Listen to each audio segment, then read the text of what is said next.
The titular beast Palin Chupa is enticing. Try not to fall in love with this puppy cat with wings, who coos, chitters, and occasionally purrs when he's not unleashing his shy eyes. When Chupa flaps his wings while learning to fly, we can see the rainbow-colored gloss on them. Chupa is good publicity for a character normally identified by goat slaughter and razor-sharp fangs. A far cry from earlier film depictions of Mexico's mythological El Chupacabra. Chupa is also one of the few creative concepts in filmmaker John A.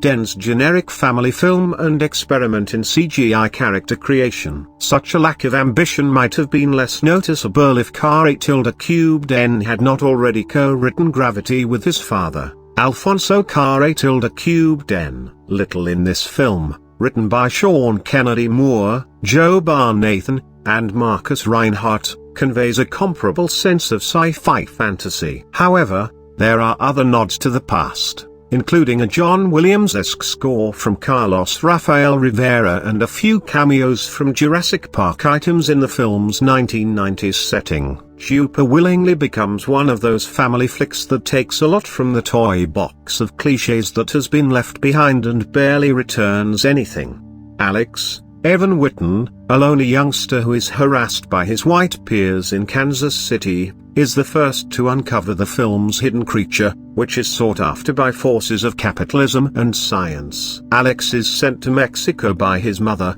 His father died of cancer, which is a plot aspect, to visit his former luchador grandfather, N Becker, and his two cousins Luna, Ashley Chira, and Memo, Nicholas Verdugo. Alex, on the other hand, would rather play with his Game Boy, and the language barrier discourages him. Alex's hosts gradually entice him to taste Mexican food, play with fireworks, and even learn how to be a luchador, like his father once was. Enter Chupa, who is also on his own and yearning for a place to belong. He's being pursued by a determined poacher played by Christian Slater, and it's established through the film's standard explanatory speech that Chupa will be extremely valuable once captured. Chupa finds his way to the family's ranch home and makes a friend in Alexa in one bonding moment. Chupa even shares his food, a crushed rat, with Alex. Alex's emotional journey is accelerated by Chupa's presence, and the two outsiders learn to stand up for themselves, aided by the strength of family.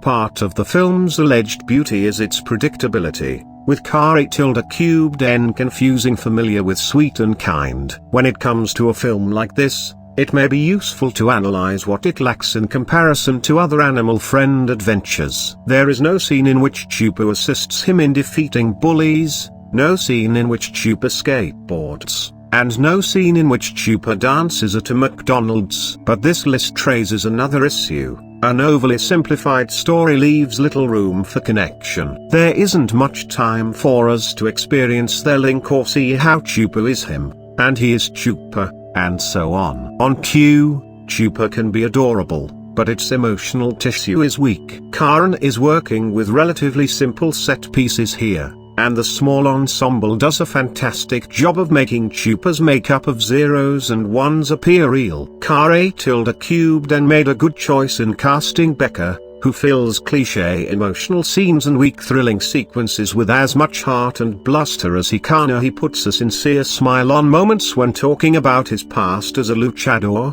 and then pounds his chest when it's time to save the day. Becca fared better than Slater, who merely tries to portray dastardly in a predictable sequence of events. It's a shame that this well-meaning film is so repetitive, especially given Den's and cinematographer Nico Aguilar's interesting eyes.